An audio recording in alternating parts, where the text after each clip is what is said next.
All right, everyone, let's start again. Let's look at pseudocode. So hopefully we've talked maybe a bit too much about breaking things down algorithmically and thinking through problems that in that way. But let's see if we can control F5. Maybe it's control F5. Yeah, it's control F5. So I'll just get not so fast way. Let's clip ahead to the current slide where we are. So what are we looking at when it comes to algorithms? Well, we need some kind of formula or some kind of approach so that we all are speaking the same language. Much like a visual language, there are certain ways that computer scientists and programmers express themselves when they're writing pseudocode so that other people understand. Because although you could write flowery prose, what we really don't want, we're again efficiently lazy, we don't want to read 4 paragraphs on how you plan on doing something. We want bullet points. We want a quick list of things. We want to be able to see where the loops are. We want to see where the conditionals are. And that's where pseudocode comes in. Now, there are people that will, and I disagree with those people, there are people that would swear that there is a formal right way of doing pseudocode, just like there's a formal right way of writing design diagrams or things like those lines. I would like to at least push back on this for some things. I have no problem having some kind of formalization for everyone to know how the formal method is, but really what we're looking for is can you communicate to somebody else and can you easily communicate to yourself on how you do something? So much like writing a composition, if you're writing music, there is a structure for how you write predominantly, Western music for using an octal scale. So you have a staff, you have a key signature, you have what the notes actually represent, that sort of thing. But your exact style and how you write that might differ from the convention. You might not, and even if you deviate too much from it, people still might be able to understand what you're trying to get across. It doesn't have to slavishly adhere to some particular standard. So we're not going to be doing that. What we're going to be looking at is pseudocode, which originally was meant to look like, I do believe it's the basic programming language. It might be one of the other early languages. I always forget because I don't know that language. So you'll see other textbooks where the pseudocode will look a particular way, but it's just to try and give the flavor for what the code does. It's not actually meant to be runnable code. It is just the step-by-step instructions. We'll also look at flowcharts in the next video, and then we'll do a quick detour on coding survival tips. And then finally, for the labs themselves, I'm going to do a video on how to do a Scratch program. All right. So one way of thinking about algorithms, the way I like to think about an algorithm, is to think of it like a black box. We have input, we have stuff coming in, we have stuff popping out, and it does something. So if you think of these as widgets, what you end up getting, and you will actually see this in other programs, you'll see a lot of things like I'll have something coming in here, I'll have some kind of widget, I'll have something popping out here, which will go into another widget, which will then go to this widget, and then go to that widget. Those two things do this, right? It's just some kind of flow mechanism, right? Where input from one goes in something and then something happens, some magic happens, which then becomes output to the next part, which then becomes input and output to the next part. If you think of a car, that's what you have with a car. You have car parts, and the output from one car part goes to the input of another car part, right? When the engine when you have a combustion in the engine, the exhaust from that gets shunted out of the car part by part, going until you get to the tailpipe, right? That's what we're looking for. How do these pieces fit together? And each one of these could be their own algorithm, like pay the cashier. But again, we have certain inputs, we have certain outputs, and we have stuff that we do in between. When we look at functions soon, and hopefully many of you have done some kind of functions in math class, may not everybody has done that, but still we'll go over functions. That is what a function is. Things go in, things come out, some magic happens in between. What is that magic? Well, I don't know what that magic is. That's your job to figure out what the heck goes in these various boxes. What kind of thing are they doing? What are they making in that factory? Things go in, things come out, something happens. That's one potential way of looking at the world. I also like to point out when we actually get going with programming, or when you're talking about even pseudocode, but especially when you start coding something. When you do your Scratch game for A1, the novice programmer, like, this is a very common phenomenon to the point I've seen like 20 different variants on this one particular cartoon. The novice programmer goes, "Yeah, I did it! First time, it works!" And anyone with any experience, my expectation every single time I run anything, and you'll see me when I live code something for 2400, for 1400, for any class that I ever teach, I'm expecting compile errors. I'm expecting syntax errors. I'm expecting I screwed up somewhere. Just like when I write an email or I write an essay, I'm expecting bad sentence structures or maybe a spelling mistake or whatever the case is. It is natural, especially when you go faster and faster, you would expect to make little mistakes along the way. Everybody makes mistakes. So the key is, I like the expectation here. For a novice programmer, you might think that things might screw up, and you get so excited when it works out correctly. And an experienced programmer knows they will make mistakes somewhere along the lines. So when it works out right away, something's fishy, something's wrong. And so the expectation should be, there is going to be a mistake. That's fine. It's okay to make mistakes. We fix their mistakes later. But people thinking that we make immaculate code and it just magically works, it doesn't work that way. And if you change your expectations around from "it will guaranteed to work" to "you got to make it work, it's hard, but if you screw up, it's not the end of the world," it's a different expectation because you don't flog yourself for screwing up. You expect to screw up and then you fix it. Very different way of looking at the world. All right, so pseudocode. It's an artificial, informal language to help us develop an algorithm. It is meant to be very English or whatever language you're using for your pseudocode centric. So similar to a natural common language, you can start putting more and more computer sciencey and programming terms in there. It is never actually executed by computer. It's never meant to. You don't worry about syntax errors or anything along those lines. We want the essence, the spirit of this, right? When I drew that little doodle of a person's face, it's not accurate, it's not correct, but it looks like a person's face. We just want the essence. We essentially, it's for thinking aloud. So can I make a pseudocode other people can look at, I can look at, and I can reason about my code? Uh, and it also wonderfully corresponds directly to C++. I make some pseudocode, I can immediately write it in C++ afterwards. After I make sure it works overall, the concept is sound, then I can actually code it. Much like I can make a doodle, and then I can do the painting. I get my paintbrush out. Um, and I love the fact one of my pet peeves is proof by code intimidation or proof by mathematical intimidation.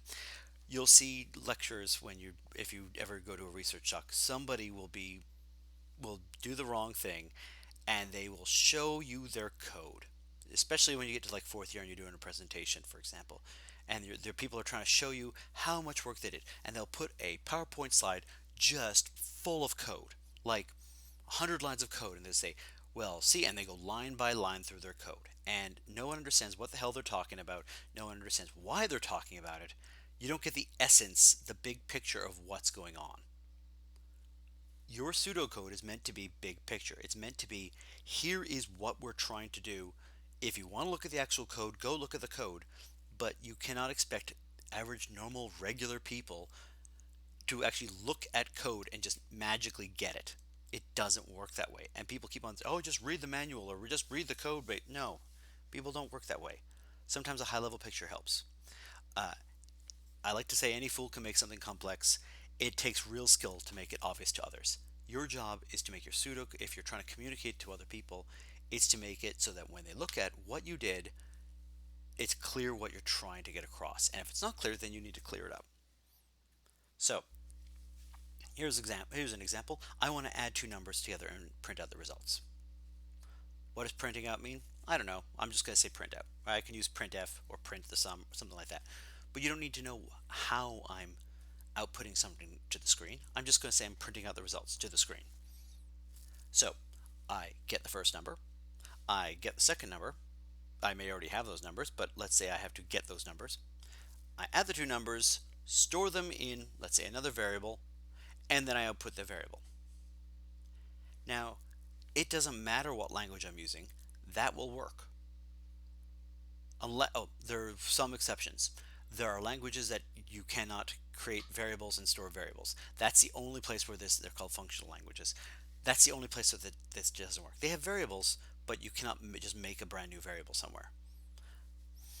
That's it. Even then, that still works for functional languages.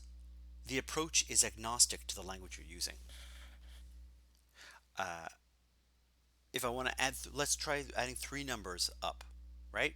And then printing out the results. What do? I get variable 1, I get variable 2, I get variable 3, I add variable 1 and variable 2 together and put it in the sum. I add variable 3 to the sum, and then I print out the sum. I cannot add, I could say add variable 1, variable 2, variable 3 together. Maybe the language doesn't allow that. But you can try it different ways, and they're all correct.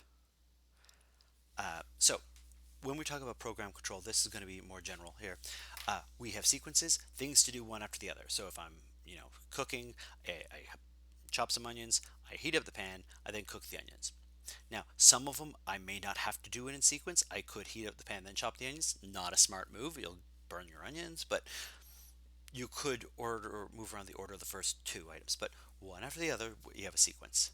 We have a selection, as in, if this is true, then I do this. Otherwise, I do something else. I can do otherwise test this. They're called if and else statements. And then we can also do repetition, which is selection and repetition actually make this huge difference between what you can get away with, what you can actually do. So the repetition means I will do the same thing over and over and over again until, while that condition is true, so while the temperature is below freezing, I will wear gloves, I will wear a hat, I will walk carefully outside. And when the temperature is not below freezing, I will no longer be doing that. I will break out of my loop. I will loop around in between the while and the end. Here we go. I loop around until that condition is false. That's just English, right? There's nothing weird about it. Notice I have that indentation to say what's in the while loop. It's wear gloves, wear a hat, walk carefully outside. We'll go over all those parts later when we do C++, but you'll see it again in Scratch when we do code there. So if I want to figure out if a character is killed in Dungeons and Dragons, I'm playing D&D with my kids right now. So I get the health of the character. If the health is below or equal to 0, I kill the character, or they go unconscious, and then you have to do death checks. Otherwise, you subtract. If I'm taking 10 away from the character, I subtract that value from the character's health. Rinse and repeat. Every time the person gets hurt, if the health is below 0, the character is dead. Otherwise, take away a certain amount of health. In this case, 10 each time. So how do we find out the total amount of money a band of characters, like say you have a party in Dungeons, yes, I'm nerding out here. You have a party in Dungeons and Dragons. You want to find out how much the party has in total. How do you sum up all of that money? Well, you need to know how big the party is, how many people you have. If you want to change the example, you could say how much does a basketball team make? How much do you pay players for a particular NBA team, for example, or you could figure out. Let me see how many touchdowns were scored throughout the entire season for the Patriots. Go Pats! It could be anything, right? It's take whatever works for you in your life. Take an example and try and figure out what your algorithm would look like. So in this case, if I want to figure out how much everybody in all the various characters have, how much money they have, what do? Well, what I'm going to need to do is I'm going to take each character one by one, figure out how much money they have, add that amount of money that they have to some type of sum total that I keep around. I start the sum total at 0, and for each player, I add the amount of money they have to that sum total, then I return the sum total. So I get the amount of money each player has, add them all up one after the other, print the result. This would be the better version of it, right? This is very vague. What do you mean by get the amount? What do I mean add them all up? How do I add them all up? Right? I can iteratively try and refine this to make it better and better. So this is your first pass. That is not your last pass at pseudocode. This is the brief outline. Let's give something better. So I have some kind of counter, which is which player I'm looking at. I start at 0. I have a sum, the total amount of money that they have. While the counter is less than the number of characters that I have, I get the money for that particular character, for that character 0, character 1, character 2, add their money to the sum. I increment the counter. So notice the incrementing the counter changes my condition for stopping the loop. When my counter is equal or greater than the number of characters I have, I stop. And so I'm thinking about how to break out of that loop eventually. So I increment the counter, and then do the whole thing again. Go to character from character 0 to character 1 to character 2, character 3, all until I've looked at all the various characters. At the end of all this, I finish up, I print out the sum total. You also may notice one other little weird quirky thing. The counter starts at 0, and I'm looking at player 0. And you might wonder, why the hell are you counting at 0? Didn't you learn math in school? Shouldn't you count at 1? And it turns out programmers are famous for, again, being lazy. And we count from 0. And there's a very good reason we count from 0. We'll see it when we look at C coding and for loops and arrays. But for the time being, we're just weird. We count from 0 to n minus 1. So if there's 4 people in your party, it's 0, 1, 2, 3. And then you stop. There's 4 characters in total. When you get to the number 4, you would stop. 0, 1, 2, 3. That's 4 people. Why do we do that? Just because it makes it easier for us, and every programmer that learns C learns to do this. So we will get into it, but I wanted to sort of foreshadow what we were going to get to. I start at 0 and I count up. Okay, how do I figure out? So if I have 5 assignment grades, I want to figure out if I'm going to pass the assignment grades. So determine if the student passes and then print the result. So the question is, so I'm going to leave this as an exercise, and then we'll pick up the next video after. I think we're going to pick up the next video after that. I want you to try to do this particular example. You can assume that you have 5 different numbers. Maybe you just hard code 5 different values. Whatever the case is, I want you to try and do some kind of pseudocode to get a feel for this. This is, I have this many assignments. Can I figure out if I pass or not? And you'll notice I'm being ambiguous here. So ideally, on an exam, I should say what I meant by pass, or what the conditions for passing are. Right? Is it 60%? Is it 50%? What do I need to pass? Do I need to pass each of the assignments in order to pass? Does the assignment count? If it's like, if I get a 40% in an assignment, does it count towards my grade? These are the questions you would ask if you're in an interview at Google when they're giving you a problem like this, or you ask me on an exam if I don't make it clear. So in this particular case, we're saying the grade is going to count no matter what. So if you fail the assignment, it's still good. It's calculated in part of calculating your assignment average, and a 50% is to pass. So with that, I'm going to stop the video briefly, and then we'll get to looking at this in a second. All right, let's keep this.